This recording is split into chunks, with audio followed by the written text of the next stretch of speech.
Today, your presence at this consultation will be a living testament that humanity still exists, that we have not grown numb to the cries of the innocent. When you walk through that door, which you all have this morning, you carry with you the hope of every child who has ever suffered in silence, wondering if anyone truly cares. Let your presence today be your answer. Let it speak loudly and clearly to every survivor, every frightened child, and every broken family. We see you, we stand with you, and you are never alone. And it is in this accord we say, stand with her.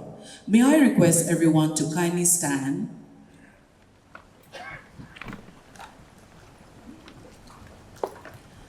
And put your right hand on your left chest with this promise and this pledge and say, I stand with her. Shall we? I stand with her. Once more, I stand with her. Thank you very much. I feel our Naga minds have to be much more than what we are right now. I always say to my friends, the best place and the safest place in the world is Nagaland.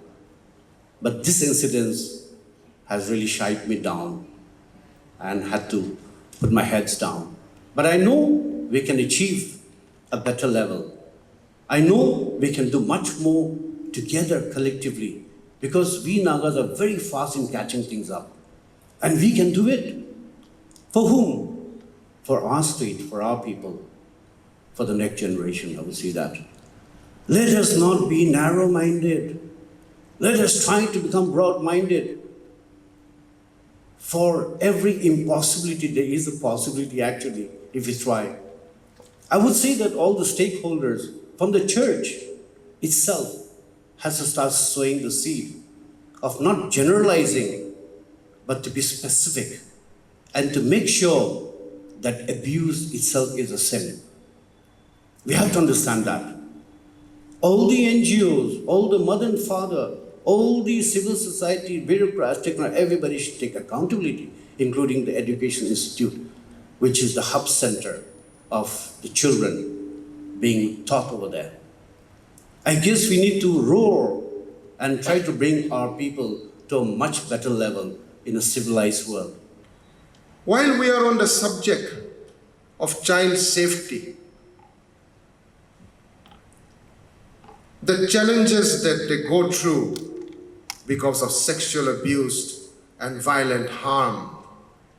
I also want to broaden the subject, the conversation and the deliberation to women's rights, gender equality, and the situation that our women face in Naga community. We hold great pride in the fact, and we say that in Nagaland, we really respect our women. We honor them, we celebrate them, we give them opportunity. We say that crime against women in Nagaland is amongst the lowest in the country, perhaps even globally. We say that we come from a tradition, a culture, and a heritage that has always honored, respected, and celebrated the girl child. All that is true, and we are proud of those aspects and those achievements. But we also have to be honest with ourselves and scratch above the surface. Are these statistics, are these figures true and honest? Or is there a hidden underbelly that we are not addressing? Every day, there are hundreds and thousands of women who suffer quietly, feel pain silently, live in fear, afraid of shame, unable to speak because reputations have to be protected.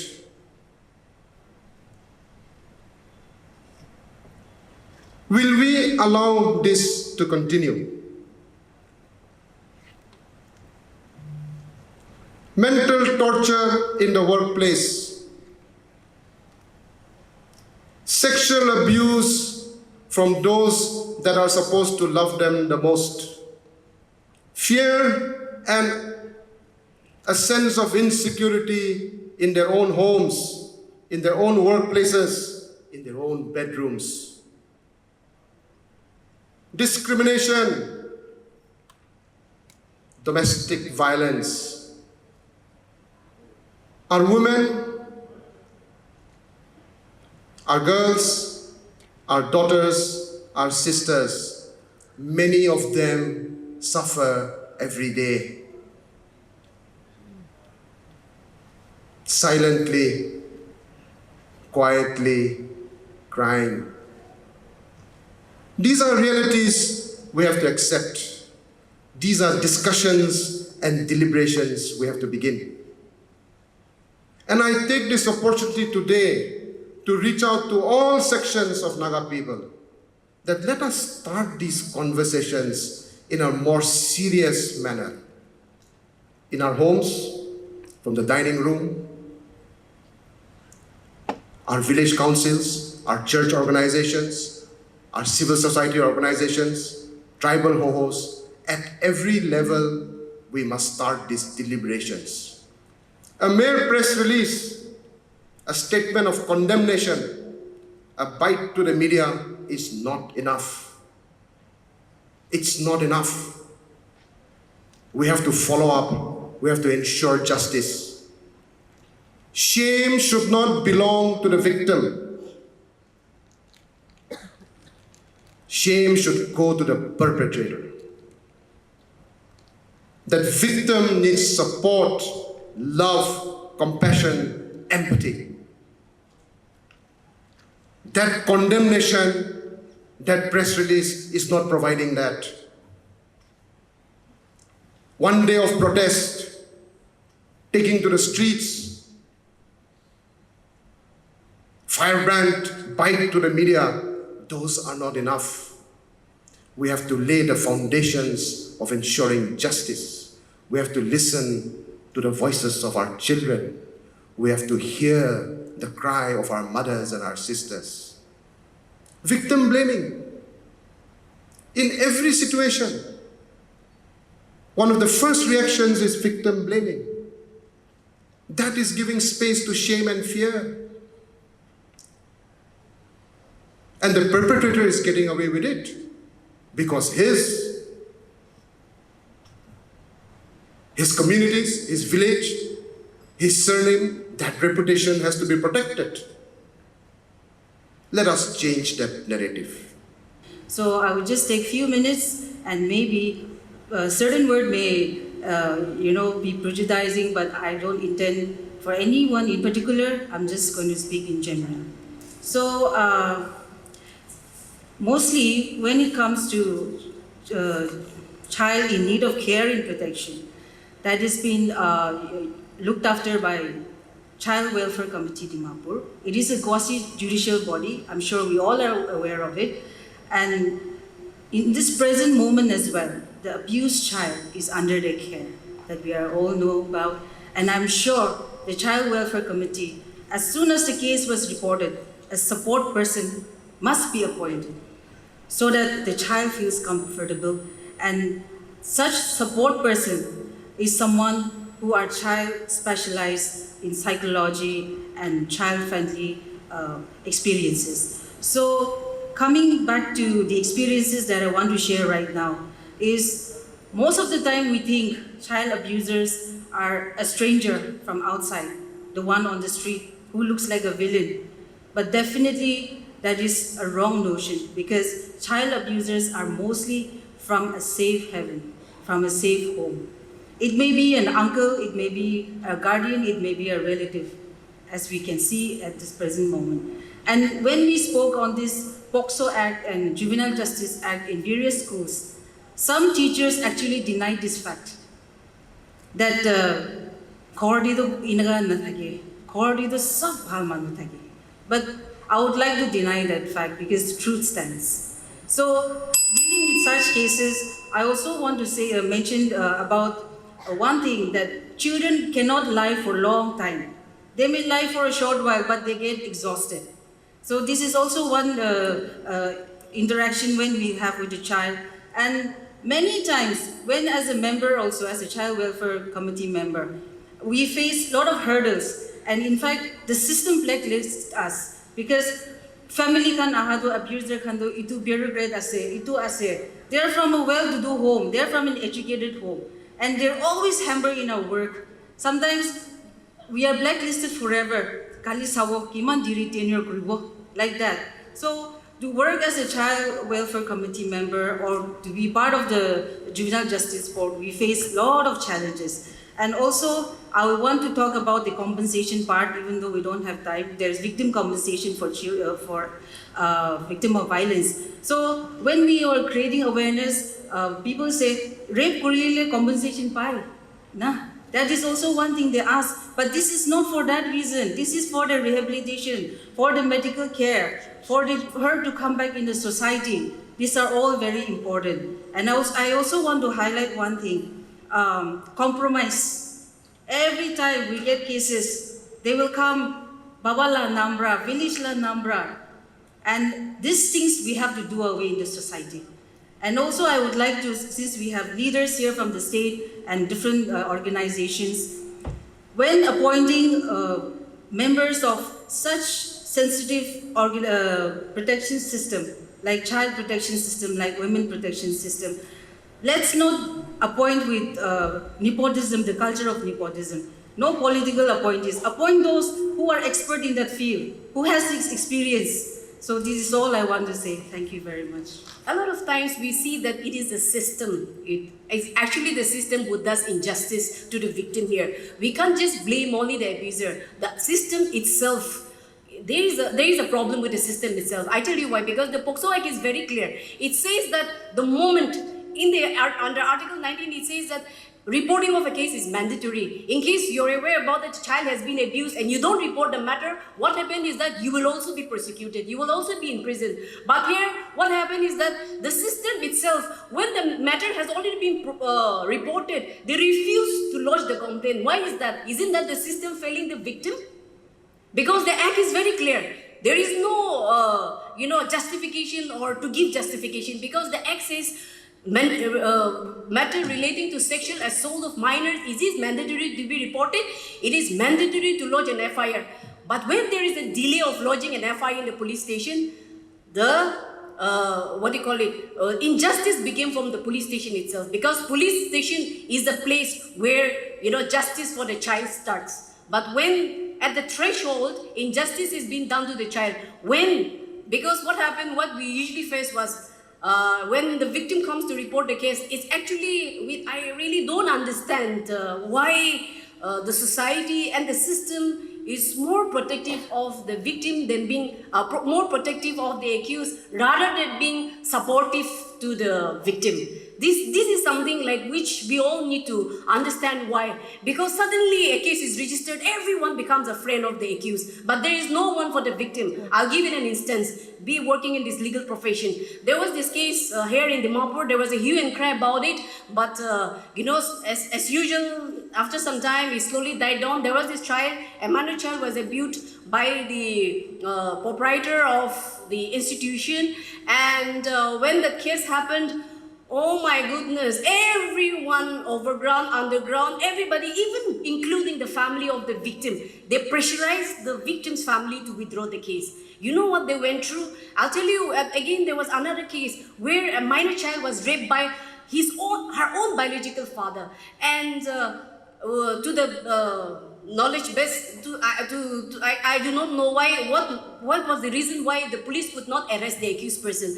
But the most unfortunate thing was that we could get the complaint from the victim. The child was raped by her own biological father, was living under fear because the system would not help her out. And the family would come and report to us, oh, the child is so scared, we saw our father here, we saw the accused person here, there. Just imagine the trauma that the child goes through. That is what happens when the system fails them.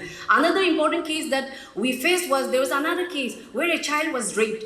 And you know what happened? There was so much pressure upon the victim and the family to withdraw the case because the accused happens to be from a very influential family. They say that unless the case is withdrawn, you will be excommunicated from the village. Just imagine, this victim's mother was a widow, and then she was threatened by the village authorities that unless you withdraw the case, you will be excommunicated. You and your family will be excommunicated in the village, from the village. And what happened? The family, the person who was a support person for the victim was under so much pressure that she even went into depression. These are the few cases that I'm saying. But you know, after the case was enacted, so many unreported cases. But from 2013 onwards, only in Dimapur itself, there's around like 147 cases. I think as of now, 57 has been, the 54, 55 cases must have been disposed. Remaining 97 cases are still pending. We are talking about the cases which are registered in the court. But there are so many cases, very famous case which happened. I'm talking about POCSO. This is gender neutral. Just last year only, one pastor had abused multiple victims, especially male child who were below 18 years of age. You know what happened? All these children, 2 of them have already dropped out of the school because of the trauma. And what have we done for them? Our society, our system, we have failed them again because the accused is yet to be arrested. I appeal to the state government here and to the civil societies.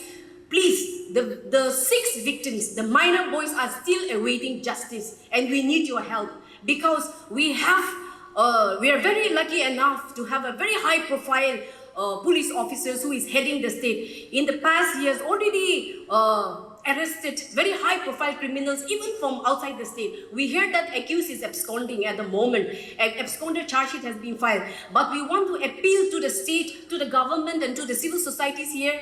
We don't just have one lady here, the minor child, a 14-year-old, but we also have another 6 minor boys who are still awaiting justice, and we appeal to you that please do not forget them because 2 have already dropped out of the school, and I tell you they were very brilliant students. We tried our best, but because of the trauma they would not go through it. And the story said about this is like, I'm not alleging against anyone, but I think it's high time the state should also make an emergency fund for our children, because the problem that we face when dealing with such a case, because I was the chairperson of a child welfare committee during that time, and the problem that we faced was that we did not have an emergency fund to deal with such kind when emergency, because all this compensation scheme is there, but it takes time, it has to go through procedure. But when we face kind of situation, we do need an emergency fund, and therefore the state machineries is here. We request also to appeal to the state government to make a separate budget for the children, because children,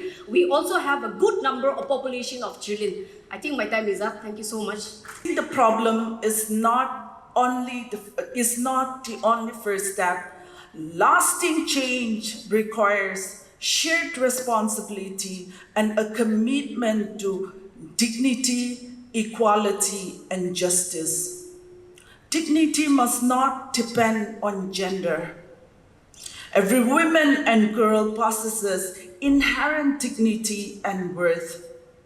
Respect must never depend on age, tribe, marital status, education, or economic standing. Women are central to families, communities, institutions, and society as a whole. Yet, their voices are too often overlooked and their rights insufficiently protected. Many continue to face discrimination, humiliation, and violence behind closed doors, while communities look away. Families, churches, schools, village council, and public institutions must work together to protect women, children, amplify their voice, and uphold their rights and dignity. We need cultural transformation, not just legal action. Laws such as POCSO Act are essential, but legal measures alone cannot change attitudes that devalue women or sustain inequality. Nagaland needs a broader cultural transformation. Homes that teach respect, schools that promote equality, churches that challenge harmful practices, and leaders who place the welfare of the vulnerable people above politics. Not found in silence, but in standing for what is right. Naga writers such as Dr. Damsila Au in Isringiri remind us through their works that healing begins when communities acknowledge pain rather than hide it. Their writings challenge us to uphold justice, compassion, and human dignity. In many communities, victims of abuse face immense pressure. They hear statements like, "Do not bring shame to the family. Think about the reputation of the clan. Keep this matter private. Do not create conflict." While these statements may come from a desire to preserve social harmony, they often place the burden on the victim instead of the offender. A child who has experienced abuse should never carry the weight of protecting society's reputation. The responsibilities belong to the adults and institutions entrusted with protecting that child, Therefore, let us never forget that silence has consequence. Victims suffers alone, drama deepens, offenders may escape accountability, other children remains vulnerable. Many survivors carry emotional on for years because they were not believed, supported, or protected.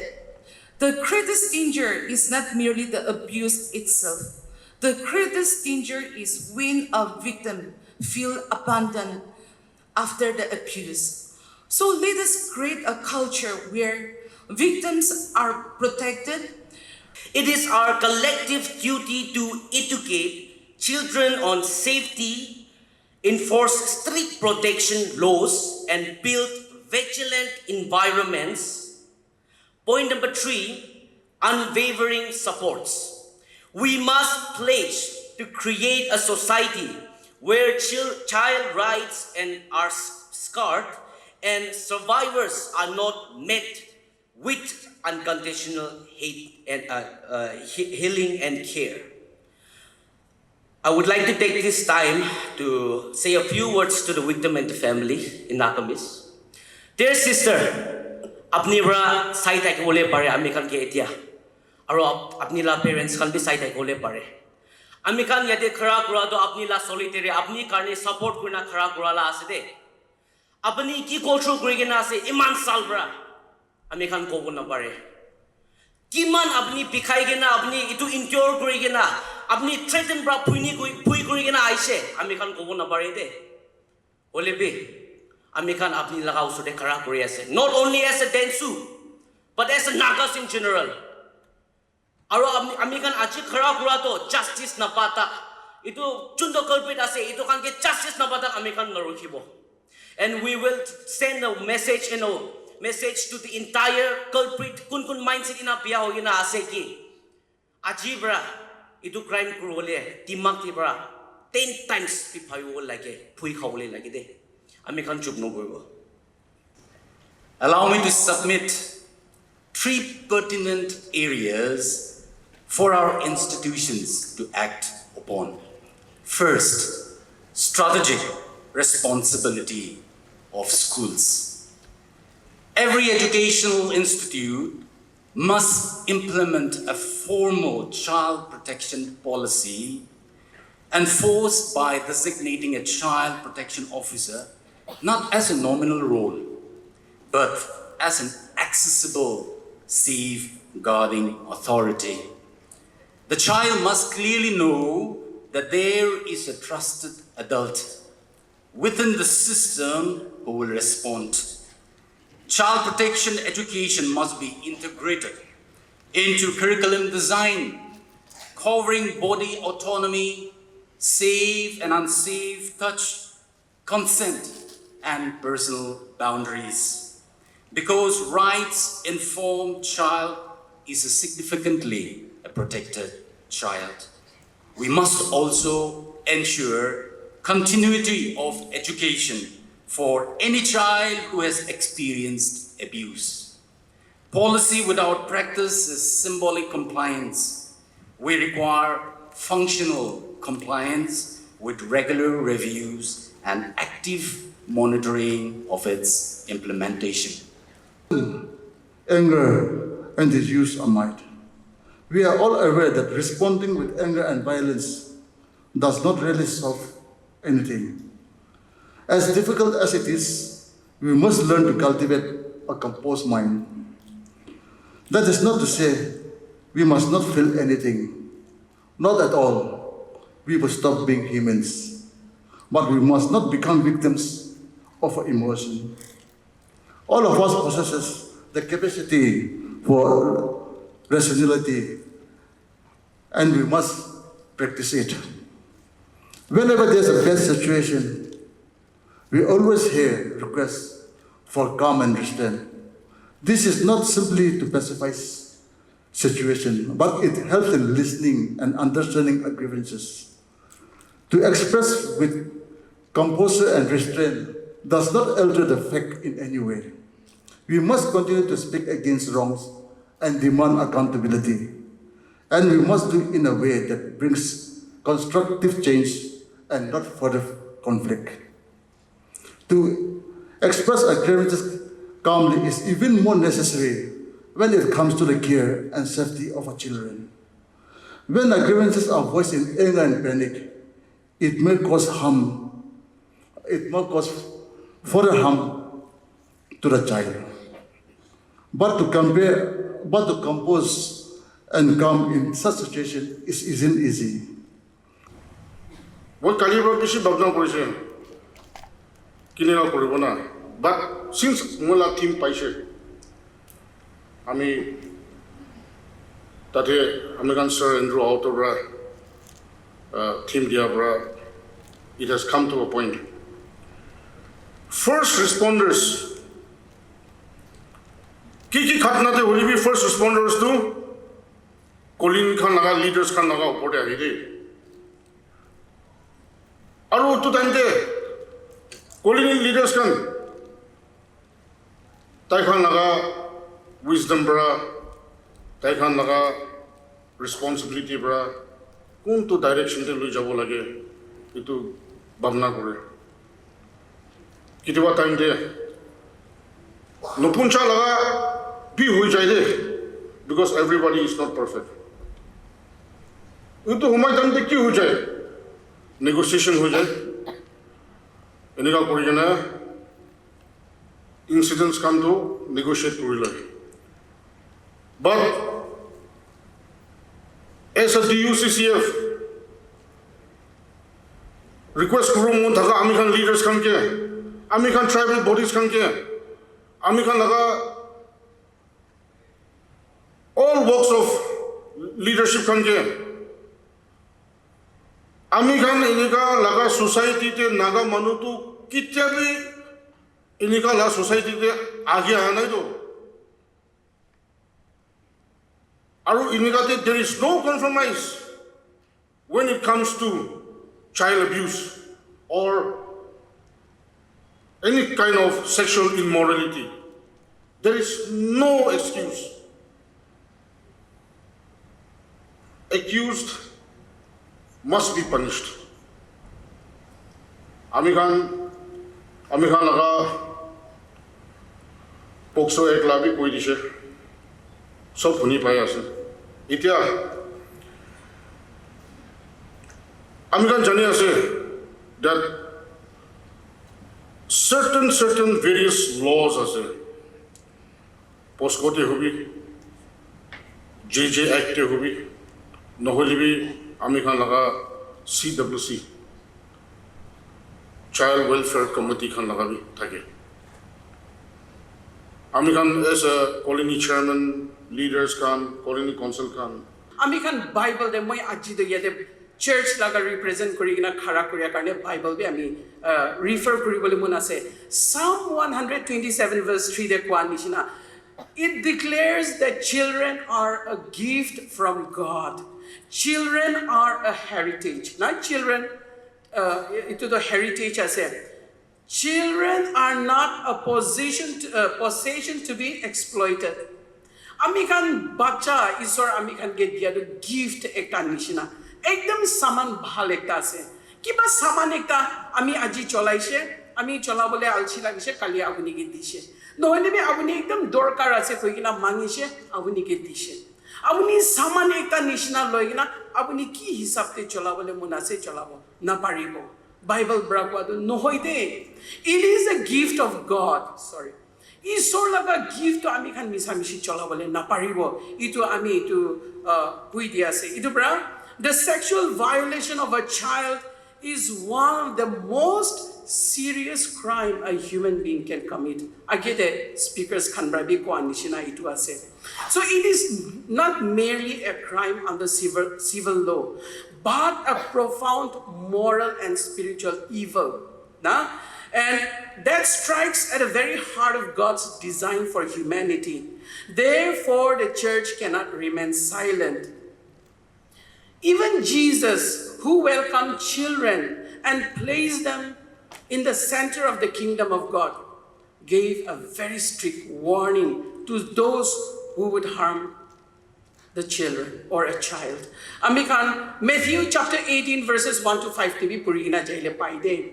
Abuni kan jon manu bacha ekta ke biya kuri bole ase abuni kan jani bide pathor dangor ekta gola de bandi gina mat itu pani de dubi gina buria to he bhal ase inika kuise itu bra many students are here ami kan ama kan bi youngsters kan bi aro baba kan bi ase Bible bra bi warn kuri ase ami kan jon manu bacha kan ge against kure ami kan jon manu maiki bacha ge jokham kuri de tai kan ge biya kuri de the law of the land ami kan government itu law brabi ami kan ge nacharibo khedabo bisari gina olai lobo or even the bible brabi isor brabi itu do strict warning digina ase gola de pathor lagai gina muria he bhala se kuise kile bacha ekta ke biya kuri do how serious it is ami kan yate janibo pari ase na itu bre Even in Mark chapter 9 verse 42, it declares that it would be better for a person to bind a millstone around his neck and be drowned into the sea than to harm a child in a question. Very serious as it is. This is not a gentle language. But this is a language of absolute moral condemnation. Ami kan aji ki hoi gena ami kan itu jama kuri ase ki hoi se itu to condemn kuri bole laga kam ase koi kina ami kan janibo pare and therefore ami kan biswasi manu kan he ase when we talk about church it is not the building that we are talking about you and I are the church because we believe in Jesus and if we say we believe in Jesus God is in us and wherever the God is there is the church itu bra abuni bi church ase moi bi church ase Ami kan church koi kuna se abuni aro ami do he ase de itu bra yete Bible de kwa nishina Jesus Christ bra ki kotha kui dishe ami kan itu mani bole laga hoile to we cannot remain silent where we should be going and shouting out na we cannot remain comfortable by offering silent prayers where we should go out to the street in the public square and shout out and say that this is wrong Avoid bullying promote justice and healing community well-being Be kind to others, even to the one who make mistakes. Why I'm saying this is the whole family can get more target kuri dena. Ekta family de inga kurishe bole. We don't know how sensitive it is. Instead, last 2 years back, one incident happened in one family. itu family kun crime kurise, itu extended family, uncle that her culprit father brother had a heart attack. Okay, and had a heart attack, inka kurgana taila baja kan depression de jase, amma bhi depression de jase. Extended family, everybody got affected. So we need to be very, very careful because mokhantu social media in this age na, we don't know how dangerous the social media can be to our family well-being, to our community well-being as well. So we need to be very careful. We need to be kind to others. We can condemn the behavior without attacking the innocent people, especially to the family members. Next. So stigmatizing to empathizing. In our society, individual contemplating crimes and victim family may feel isolated and alone, both ways. In a new narrative, what we need to do is, we always react on something only after something has happened. So by fostering religions of love and empathy, where emotional struggles are openly discussed, mental health issues are often stigmatized, seen as a sign of weakness or evil spirit work. See, I used to say that most of the problems in the community, it's all because of mental health related issues. I don't know how many of you are aware, but even there are so many sexual disorders. And many studies has also found that male can do 40-50% has some sexual disorders. It can be because of diabetes, it can be because of some neurons problem, it can be because of substance abuse, different problems nimte inga hoy. To kunpa kan do paraphilic disorders kan do, ta kan do normal sex activity too, they don't enjoy it seems. So they started harming others, especially the one who is a rapist. Rapist kan do bishi pra ta kan paraphilic disorder thake, pedophilic ase. Itu nyumte takala mental disorder. And this is why sometimes I used to say that they don't need a police. Sometimes when a person commit a crime, they need a psychologist, they need a counselor, they need a neurologist, they need a psychiatrist, they need a neuropsychiatrist. Hotai police khan inga kiki no hoina na professional dealing police kole problem to all of the thanda hobo na. Yes, next slide. Next slide. Yeah. In our society, like we all can see that, we often react, ekta suicide happen hoidamde. Suicide hoidamde react with again. But what we need to do? Next slide. Next slide.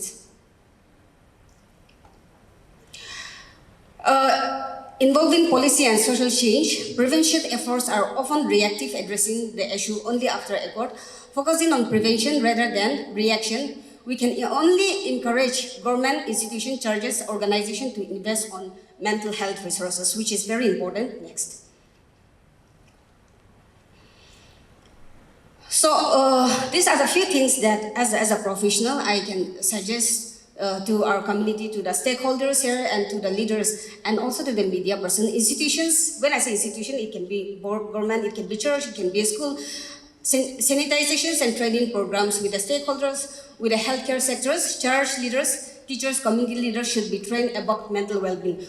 Lapia Center for Mental Well-being has been creating community outreach programs very aggressively in collaborating with different organizations, different departments, with like-minded NGOs and all. And this year, we have given 3 days programs, mental health intervention crisis at NBCC level. And most of the church leaders, bishi ahigana itu intervention crisis training program there. They were enjoying so much about the program. All their sessions and 5 of us were the resource person of 3 days program, and the impact went very well. And this month, June is also a men's mental health awareness month. 20 June. Since even in Kohima, the crime has been keep on increasing, we request SP Police Office Kohima to collaborate with us, and NBCC Social Concern in collaboration with Lapia Center Kuriganamokhan Men's Mental Health Program. See, when we talk about mental health and all these problems, church, holibi society, holibi mokhan bishipa me as a woman, like of course, why not? Kun holibi, we should not get victimized. Holibi, most of the time, it's something to do with their men's mental health. When they don't know how to cope stress, when they don't know how to regulate their emotions, when they don't know how to manage their emotions, problem create no kroya la bishi create hoi jai do kila kule stress hoi bole irritation anger issues impulsive thoughts impulsive behavior inga hoi jai itu nimde they need to get sanitized on these programs. Parental education should be encouraged. Work with parents to reduce stigma associated with mental health issues, ensuring seeking help is normalized and encouraged with families. Next slide. Your Excellency, the Honorable Sir, the preamble of the Nagaland NGO Forum and NSA, the Nagaland Schools Alliance, representing a broad coalition of civil society organizations, schools, faith communities and concerned citizens across Nagaland, humbly submit this representation in which I would like to share in short, and very soon you will be hearing about the presentation through other sources. But to save time, I like to briefly glance through.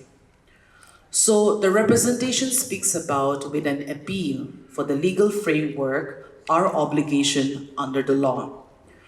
We respectfully submit that the full letter and spirit of these laws must be enforced without compromise, without delay, and without discrimination in every district, in every institution, and at every level of our administration.